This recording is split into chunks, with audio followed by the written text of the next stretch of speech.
Hello and good morning everybody. I myself Patil sir, Vivekanand Mahavidyalaya, Samarth Nagar, Aurangabad, welcomes you in this particular video lecture series. This is our fourth lecture. In the last three lectures, we have already gone through the figure of speeches.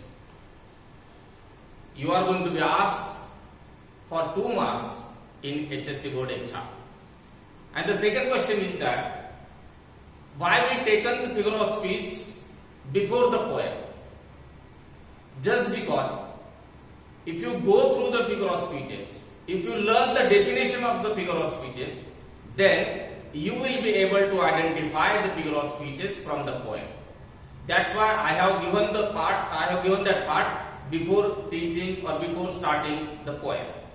So after going through that part, we are moving towards a section 2 poem. Now the first poem is that Song of the Open Road. What we are going to see in this particular poem, the first part is ice breaks. The second part about poet. The third part about poem, and then poetic devices. हे संपूर्ण पाठ पोएमचे आपण अभ्यासणार आहोत. यामध्ये पहिला जो part आहे आईस ब्रेक्स, की ज्याला आपण पोएमचं प्रिपरेशन म्हणतो, त्याबद्दल आपण अभ्यासणार आहोत. त्यानंतर पोएट कोण आहे, कुठून आहे, पोएम लिहिण्यामागे त्याची इन्स्पिरेशन, प्रेरणा काय आहे, त्यानंतर पोएम मध्ये काय सांगितलेलं आहे, पोएम कशाबद्दल आहे, आणि जो पोएटिक डिव्हाइसेस हा जो भाग आहे, पोएम मध्ये कोणते कोणते पोएटिक डिव्हाइसेस वापरलेले आहेत, या सर्व गोष्टींचा अभ्यास आपण करणार आहोत. यानंतर आपण पहिल्या पार्टला सुरुवात करणार आहोत, ice breaks. Friends, what is there in ice breaks? आता ह्या आईस ब्रेक्स मध्ये काय आहे, तर पोएमचं प्रिपरेशन आहे. यासाठी तुमच्या समोर तुमचं टेक्स्ट बुक असणं आवश्यक आहे, कारण आपण टेक्स्ट बुक मधून ते प्रश्न किंवा त्या लाईन्स पाहणार आहोत आणि मग त्यांचं आन्सर मी तुम्हाला इथे बोर्डवर देणार आहे. तर सुरुवातीला या टेक्स्ट बुक कडे या आणि टेक्स्ट बुक मध्ये काय दिलेलं आहे ते आपण पाहूया. So, welcome to the text, section 2, Song of the Open Road by Walt Whitman. Ice breaks. Choose the mode of travel that you would like the most of a journey. Choose the mode of travel. तुम्हाला खाली दिलेल्या मोड of travel पैकी एक भाग किंवा एक मोड, एक साधन चूज करायचं आहे. मोड ऑफ ट्रॅव्हल म्हणजे ट्रॅव्हल करण्याचं साधन. आता त्या 4 साधनं दिलेली आहेत, त्या 4 साधन पैकी आपल्याला एक चूज करायचं आहे, आणि after choosing the particular way we are going to answer the following points of the following points. Then we will choose the railways. कोणते कोणते पॉइंट दिलेले आहेत तिथे? पहिला आहे एअरवेज, सेकंड आहे वॉटरवेज, थर्ड आहे रेल्वेज, and the fourth आहे roadways. Out of these we will choose railways. आता आपण या 4 मोड पैकी एक मोड चूज केलेला आहे, त्याचं नाव आहे रेल्वेज. आता रेल्वे बद्दल कोणत्या कोणती इन्फॉर्मेशन आपल्याला द्यायची आहे ते आपल्याला पुस्तकातल्या पॉइंट्स वरून पाहता येईल. पहिला point, give reasons for your preference. पहिला पॉइंट आहे गिव्ह रिझन्स. रिझन्स म्हणजे कारण. तुम्ही रेल्वेने प्रवास करणार आहात, का करणार आहात? Why do you want to travel by railway only? तुमचा प्रेफरन्स आपल्याला 4 मोड दिलेले ट्रॅव्हलचे. या 4 मोड पैकी तुम्ही कशाला प्रेफरन्स दिलेला आहे, तर रेल्वेला प्रेफरन्स दिलेले. मग रेल्वेला प्रेफरन्स दिल्यानंतर तुम्हाला त्याचे रिझन्स द्यायचे आहे. Why do you want to travel by railway only? तर आता रिझन्स कोणते कोणते असतील ते आपल्याला सांगता यायला पाहिजे. म्हणून आपण पहिला रिझन घेऊ, that is the cheapest mode of travel. That is the cheapest mode of travel. That is also secure mode of travel.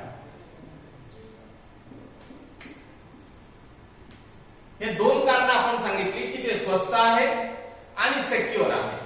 तुम्हाला अजूनही काही कारण सांगता येतील, ते पुढची कारण तुम्ही इथे सोडवायची आहे. देन आपण सेकंड पॉइंट कडे जाऊया. Then what are the preparations. आपण रिझन्स पाहिले सुरुवातीला, यानंतर आपण पाहणार आहोत व्हॉट आर द प्रिपरेशन्स. आपण जर ट्रॅव्हल करणार आहोत रेल्वेने, तर मग आपल्याला कोणत्या कोणत्या गोष्टींची प्रिपरेशन्स करावं लागेल ते आपण पाहणार आहोत. पहिलं प्रिपरेशन्स, कोणती गोष्ट तुम्ही ट्रॅव्हल करायच्या अगोदर तुमच्याकडे ती असायला पाहिजे. First thing, you will choose right bag, travelling bag, right travelling bag. Then you will choose or you will collect your tickets, your what shall I say, ID proofs. Then again your ATM card, etc. म्हणजे जर आपल्याला रेल्वेने travel करायचं असेल तर त्यासाठी कोणत्या गोष्टींची प्रिपरेशन करायची आहे. पहिला पॉइंट आपण घेतला, तर ट्रॅव्हल करण्यासाठी ट्रॅव्हलिंग बॅग आपल्याला चूज करावी लागेल, की योग्य अशी बॅग की ज्याच्यामध्ये आपल्याला सर्व आपलं सामान बसू शकेल. सेकंड थिंग घेतली आपण तिकीट्स. घरून निघताना आपल्याकडे तिकीट्स आहे का हे आपण चेक करायला पाहिजे. Then ID proofs, you may need somewhere else. तुम्हाला कुठे गरज पडू शकते आयडी प्रूफची, म्हणून तो आयडी प्रूफ तुमच्याकडे असायला पाहिजे. Then you will also need ATM card. ते एटीएम कार्डही तुमच्याकडे असायला पाहिजे. These are the preparations before starting the journey. हे प्रिपरेशन्स आहेत प्रवासाला सुरुवात करण्याच्या अगोदरचे. आता याच्यात तुम्ही आणखी ऍड करू शकता. You can add another points in this particular section. तर तुम्ही काय करायचं आहे, घरी अजून पुढचे पॉइंट्स त्याच्यात ऍड करायचे आहे. तुमच्या मतानुसार कोणते कोणते प्रिपरेशन्स तुम्ही अजून करू शकता ते इथे ऍड करायचं आहे. त्यानंतर पुढचा पॉइंट आहे आईस ब्रेक्स मधला.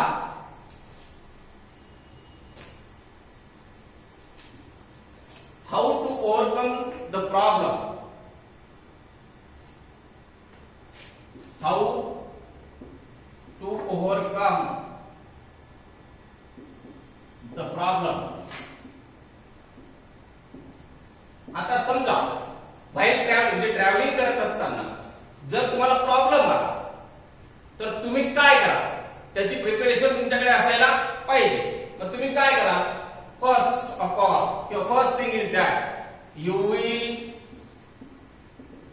Inform to your relatives. जर समजा ट्रॅव्हलिंग करताना तुम्हाला अडचण आली तर तुम्ही पहिली गोष्ट कोणती कराल, प्रॉब्लेम मधून बाहेर येण्यासाठी तुमचे रिलेटिव्ह जे असतील, तुमचे जे नातेवाईक असतील त्या नातेवाईकांना तुम्ही इन्फॉर्म कराल. Second thing, you will contact to local police station. त्यानंतर तुम्ही त्या एरियातलं जे लोकल पोलीस स्टेशन आहे त्या लोकल पोलीस स्टेशनला कॉन्टॅक्ट कराल. जर तुम्हाला ट्रॅव्हलिंग करत असताना एखादा प्रॉब्लेम आला तर तो प्रॉब्लेम सॉल्व्ह करण्यासाठी तुम्ही काय कराल त्या गोष्टी आपल्याला इथे सांगायच्या आहेत. आपण दोन गोष्टी सांगितलेल्या आहेत. First thing, you will inform your relatives that you are in problem. Then you will also contact to that particular local police station that you are facing some problems. To overcome the problems, please come and solve my problem. तो problem जो आहे तुमचा तो problem solve करण्यासाठी तुम्ही local police स्टेशनला inform कराल. यानंतर याच्यात तुमचे काही पॉइंट्स तुम्ही अजून ऍड करू शकता. कोणत्या कोणत्या गोष्टी तुम्हाला वाटतात ते तुम्ही घरून ऍड करायचं आहे. हे ऍडिंग जे पॉइंट तुम्हाला मी सांगतोय ऍड करायचे, हे सर्व होमवर्क म्हणून तुम्हाला घरी करायचं आहे. त्या दृष्टिकोनातून या भागाकडे आपल्याला पाहायचे आहे. याच्यानंतर शेवटचा भाग आहे आपला आईस ब्रेक्स मधला.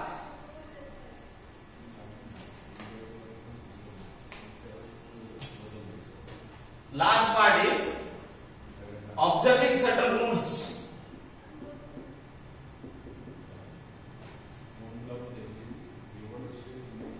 हा एक महत्वाचा भाग. जर तुम्ही एखाद्या ठिकाणी पर्यटनासाठी जात असाल तर त्या ठिकाणी गेल्यानंतर तुम्ही जे रूल्स तुम्हाला दिलेले असतील ते रूल्स तुम्ही ऑब्झर्व करायला पाहिजे किंवा त्या रूल्सचं पालन तुम्ही करायला पाहिजे. जर if you will follow the rules and regulations of that tourist place, जे टुरिस्ट प्लेस आहे त्या टुरिस्ट प्लेसचं तुम्ही रूल्स अँड रेग्युलेशन्स फॉलो करा. Second thing, you must be free, you must be relaxed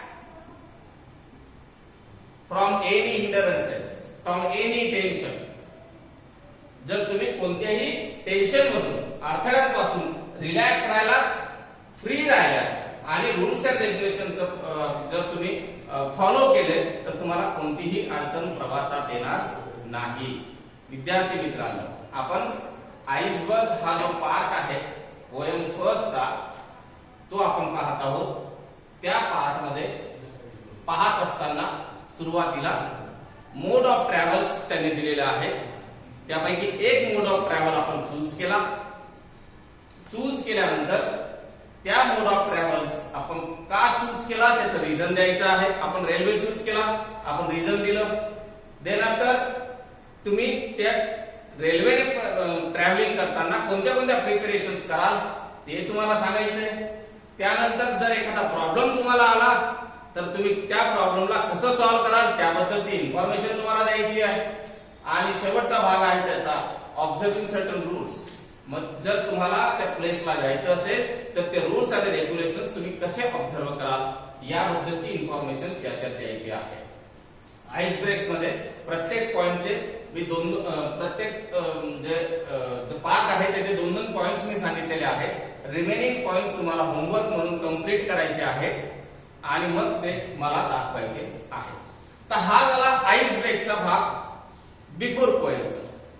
now we'll move towards the second part, that is the poet.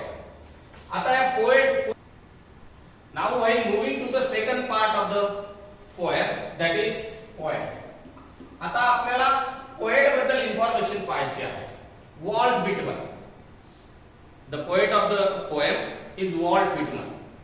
Walt Whitman is an American poet. Walt Whitman is an American poet. He is also called a father of free verse.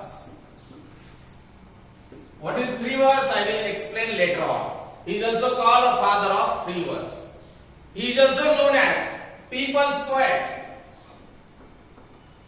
He is also known as a people's poet. त्यांना लोकांचा कवी असंही म्हटलं जातं, त्यांना father of free वर्स असंही म्हटलं जातं आणि ते अमेरिकन पोएट आहे. फादर ऑफ फ्री वर्स आणि फ्री वर्स जेव्हा आपण एक्सप्लेन करतो, फ्री वर्स म्हणजे काय ते 2 मिनिटात तुम्हाला सांगतो. एखाद्या पोएम मध्ये कोणत्याही प्रकारची राईम स्कीम नसणे किंवा त्या पोएमला मीटर नसणे म्हणजे फ्री वर्स. आपण मागच्या वर्षी 11th ला आपण राईम स्कीम म्हणजे काय, रायमिंग वर्ड्स म्हणजे काय हे आपण पाहिलेलं आहे. एखाद्या पोएमला जर राईम स्कीम, मीटर आणि रायमिंग वर्ड्स नसतील तर ती पोएम असते फ्री वर्स.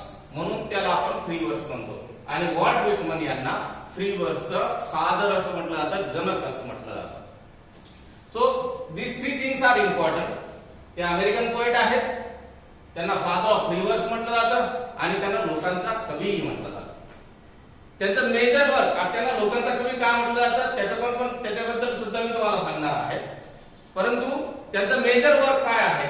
मेजर वर्क,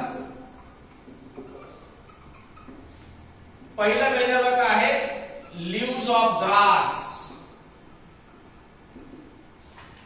आणि सेकंड आहे O captain my captain, that is given in your introduction part. O captain, my captain. These two are his major works. Now, if you think about the leaves of the grass, आपल्याला जी poem दिलेली आहे ती poem या leaves of the grass मधल्या work मधून आहे. या हे जे पोएमचं वर्क त्यांचं आहे याच्यातली ती पोएम आपल्याला प्रिस्क्राइब केलेली आहे. What is leaves of the grass? पहिल्यांदा आपण त्याचं इंट्रोडक्शन बघूया. What is leaves of the grass? Leaves म्हणजे पानं, ग्रास म्हणजे गवत. गवताचं पान, गवताचं पान जसं शुल्लक असतं तसं प्रत्येक ह्युमन बीइंग सुद्धा शुल्लक असतं. Second thing, what is the inspiration behind this particular poem? He poem किंवा लीव्ज ऑफ द ग्रास का लिहिलं गेलं, त्याच्या मागे त्याची कोणती प्रेरणा होती, तर त्याबद्दलही एक महत्त्वाची स्टोरी आहे. That is I am going to tell you. एकदा अमेरिकेमध्ये इमर्सन नावाचे एक महान व्यक्तिमत्व होऊन गेलं. त्यांनी आपल्या लेखामध्ये लिहिलं की असा एखादा कवी व्हावा की ज्याने अमेरिकन लोकांबद्दल लिहावं, अमेरिकन लोकांच्या चांगल्या आणि वाईट गुणांबद्दल लिहावं, अमेरिकन फिलॉसॉफी बद्दल लिहावं, अमेरिकन सोसायटी बद्दल लिहावं, असा एखादा कवी असायला हवा. आणि वॉल्ट व्हिटमन यांनी ते वाचलं आणि मग त्यांच्या मनात असं आलं की आपण ह्या सगळ्या गोष्टी लिहाव्यात. म्हणून त्यांनी लीव्ज ऑफ द ग्रास या कलेक्शन मध्ये जवळपास 400 पोएम त्यांनी लिहिल्या. And the second important thing is that he had been writing for 33 years for leaves of the grass. जवळपास 33 वर्षापर्यंत त्यांनी लीव्ज ऑफ द ग्रास साठी संपूर्ण पोएम्स आपल्याला लिहिल्या आणि त्या पोएम्स किती आहेत? जवळपास 400 पोएम आहेत. आणि जी आजची पोएम आपली आहे ती song of the open road ही त्याच्यातलीच एक पोएम आहे आणि ती आपण अभ्यासणार आहोत. आतापर्यंत विद्यार्थी मित्रांनो आपण आइसबर्ग पाहिलं, त्याच्यानंतर आपण वॉल्ट व्हिटमन बद्दल इन्फॉर्मेशन बघितली, त्यानंतर ही जे लीव्ज ऑफ द ग्रास हे जे कलेक्शन आहे वॉल्ट व्हिटमन यांचं, त्याच्या मागे त्यांची प्रेरणा कोणती हे पण बघितलं. आणि मग आपण आता जाणार आहोत पोएम कडे. पोएमचं नाव आहे song of the open road. Now what is there in the poem? Poem मध्ये काय आहे? If you go through the introduction part of the poem, poem मधले जो इंट्रोडक्शन पार्ट दिला आहे वॉल्ट व्हिटमन यांचे इंट्रोडक्शन जे केलेलं आहे त्याच्यामध्ये आपल्याला समजतं की this poem is a very good blend of self-awareness, free will and tenderness. This poem is a blend of free will plus tenderness and second thing what he said, self-awareness.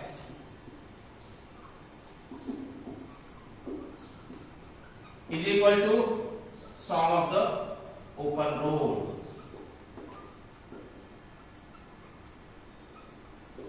जे poem मध्ये काय आहे? Poem मध्ये tenderness आहे, तुमचा कोमलपणा आहे, self awareness आहे. This poem is known for its self awareness और फॉर द फ्रीडम. तुमच्या स्वतःला जाणीव होणे म्हणजे सेल्फ अवेअरनेस आहे. आणि दुसरी महत्वाची गोष्ट अशी की त्याच्यात फ्री विल आहे. फ्री विल म्हणजे काय? विल म्हणजे इच्छा, फ्री म्हणजे मुक्त. पोएम कशावर आहे? तर पोएम आहे फ्री विल वर, फ्रीडम वर. मनुष्य हा मुक्त असायला पाहिजे आणि मुक्त लाईफ त्याने जगायला पाहिजे. If you see the heading of the poem you find the word here open road. हा ओपन रोड म्हणजे काय? It is compared with the human beings journey. Open road याला कंपेअर केलेला आहे कोणाची, तर ह्युमन बीइंग्स जर्नी, मानवी जीवनाची आपण जे आयुष्यात जगत असतो त्याची कंपॅरिझन या पोएमशी करायची आहे.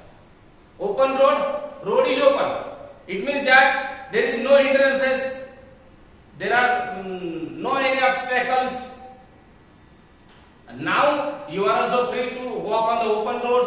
तुम्ही सुद्धा तेवढेच फ्री आहात की त्या ओपन रोडवर तुम्ही चालू शकता. आणि मग म्हणून आपल्याला काय करायचंय, तर ओपन रोडची comparison journey of the life करायची. What Walt Whitman said, Walt Whitman काय म्हणतात की तुम्ही किंवा तुम्हाला ज्ञान किंवा तुम्ही शहाणे केव्हा होऊ शकतात, जेव्हा तुम्ही जीवन जगतात. त्या जीवन जगत असताना जे अनुभव तुम्हाला येतात त्या अनुभवातून तुम्ही शहाणे होता. ते शहाणपण तुम्हाला कोणती शाळा, तुम्हाला कोणतं कॉलेज किंवा तुम्हाला कोणतं विद्यापीठ देऊ शकत नाही. तर तुम्हाला सगळ्यात शहाणं कोण बनवू शकतं, तर ते आहे तुमचं आयुष्य.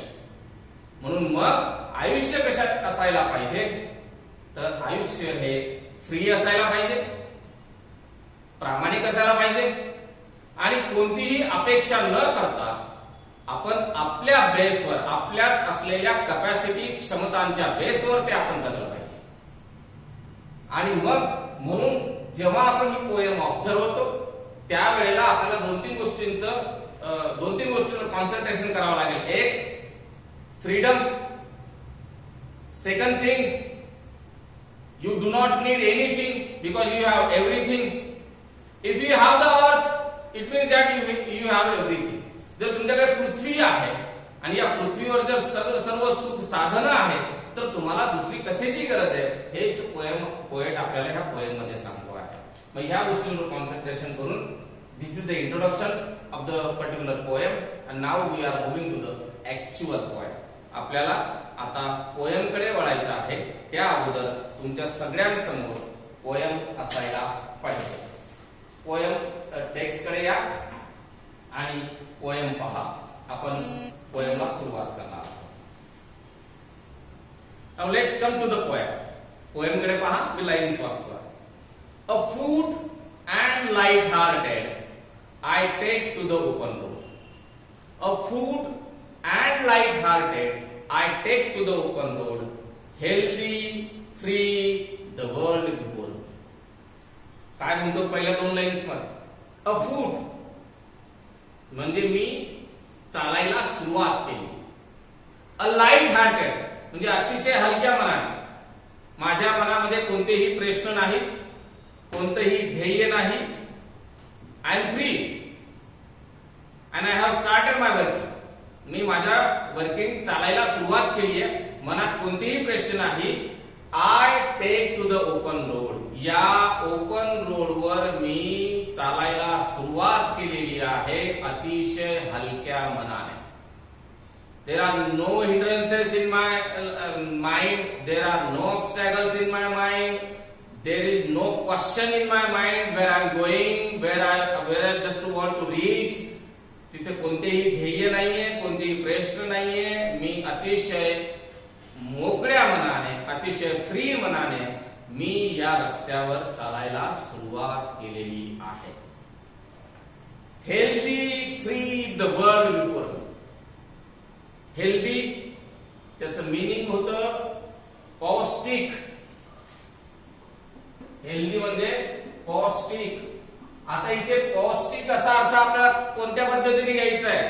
पौष्टिक म्हणजे मी ज्या रस्त्यावर चालतो आहे त्या रस्त्यावरचं ऍटमॉस्फिअर, वातावरण हे पौष्टिक आहे. परिस्थिती माझ्या आजूबाजूची मला चालण्यासाठी पौष्टिक आहे. हेल्दी फ्री, त्याच वेळेला ती परिस्थिती कशी आहे, मुक्त आहे, फ्री आहे. द वर्ल्ड बिफोर, माझ्या समोरची परिस्थिती म्हणजे माझ्या समोरचं जग कसं आहे, पौष्टिक आहे, मला अनुसरून आहे, फ्री आहे, मुक्त आहे. या अशा जगामध्ये मी चालायला सुरुवात केलेली आहे आणि मी कोणत्याही प्रकारचे प्रश्न, कोणत्याही प्रकारचं ध्येय माझ्या मनात ठेवलेलं नाही. म्हणजे एखादी गोष्ट जर आपल्याला करायची असेल ती मुक्त छंदाने करायची, फ्री पद्धतीने करायची, कोणतेही ध्येय नसताना, कोणतेही फ्रीनेस आपल्याकडे सर्व काही असताना आपण चालायला सुरुवात करायची. विद्यार्थी मित्रांनो, आपण पहिल्या 2 लाईन्स आज पाहिलेल्या आहेत. Remaining poem we will see in the next lecture. Thank you.